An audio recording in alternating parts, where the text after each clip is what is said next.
What is a trigger and how do you move through them? A trigger is something external to yourself that reminds you of a trauma that you have previously experienced. So it could be an event that occurred during childhood, it could be 5 years ago, it could be a year ago, it could have been 6 months ago. Something happened that caused you to feel fear or another strong emotion. Generally, it's when that trauma response is initiated. So, your fight, flight, freeze response. If something causes you, if something happens or someone causes you to feel in such a way that you are scared for your life or feeling a really strong emotional reaction like betrayal or, something like that, that's a trauma. It is the feeling that's been created within yourself in regards to something that's happened. So a trigger is something that prompts or invokes the same feeling that you felt during that event. That's why triggers are so painful, because your brain actually takes you back to the event and the moment when you experienced that strong emotion. Your brain acts as if you are actually back in that event, that you are reliving it rather than here and triggered by something external. Triggers can be smells, sounds, something that somebody says, tone of voice, a feeling that you get, that the fear that's invoked, and it causes your brain to relive the initial trauma. You could be walking down the street and you smell something that reminds you of the situation, of a particular person, of the particular event, and it will literally catapult you back to experiencing it right here and now. So, triggers are really important to know what they are so that you can try and minimize them. It's really hard to identify triggers until you're triggered. But afterwards is a good time to, when you've breathed, calmed down, brought yourself back to baseline, that's a good time to ask yourself, what was it about what happened that triggered me? You might think that, it was a particular smell, but it could have been a noise, it could have been a sound. So it's not always what we just assume that it is. Have a think about what happened before you had that emotional response and try and pinpoint it down to what it was, so that you can minimize it in future. Not all triggers can be minimized or avoided.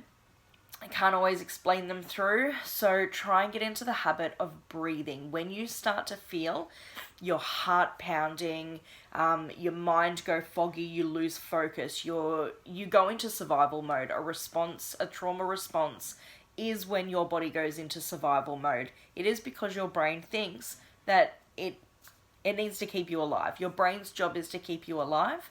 So your brain actually jumps into action and sends out all the signals to your body to jump into stress mode or survival mode, because the one job at the moment is to survive whatever threat, whatever attack, whatever feeling is, whatever situation is going on right now.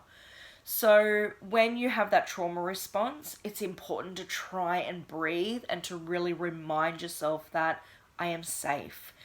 Look around you and actually look at your external environment. So at the moment, I'm sitting on my bed. I can see out the window. I can see, stuff in my peripheral.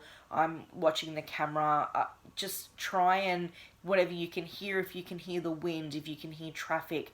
It's really important to really breathe through the trauma response, whatever feeling your body and brain have activated, and to bring it back down to baseline. Because when you're up here in survival, that's literally the only thing that your brain and body are focusing on, is how do I get out of this situation alive? And the problem becomes is that you're actually not back in that situation. You are not physically fighting for your life. Your brain and body just think it is, but it's still creating those same feelings in your body as if you were actually trying to survive. So that's where we lose that focus. Our hearing narrows. We, draw all of the energy away from bodily functions and systems that aren't absolutely essential to keeping us alive. That's why after a trauma response, you may break down and cry. You may need to sleep. It uses up a lot of energy to try and survive, to try and stay alive. And like I said, the problem with that is you could be walking down the street or in your own home or talking to someone and you are triggered.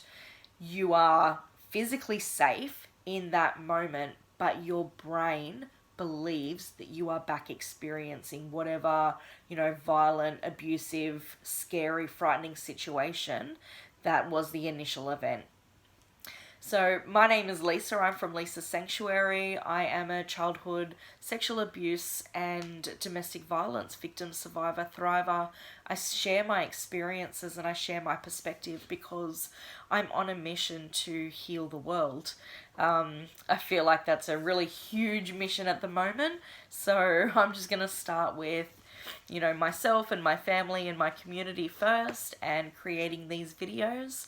But I'm really excited to share my knowledge and my understanding from a victim perspective and a survivor perspective and then a thriver perspective, because they are three different stages. They are three different states of mind.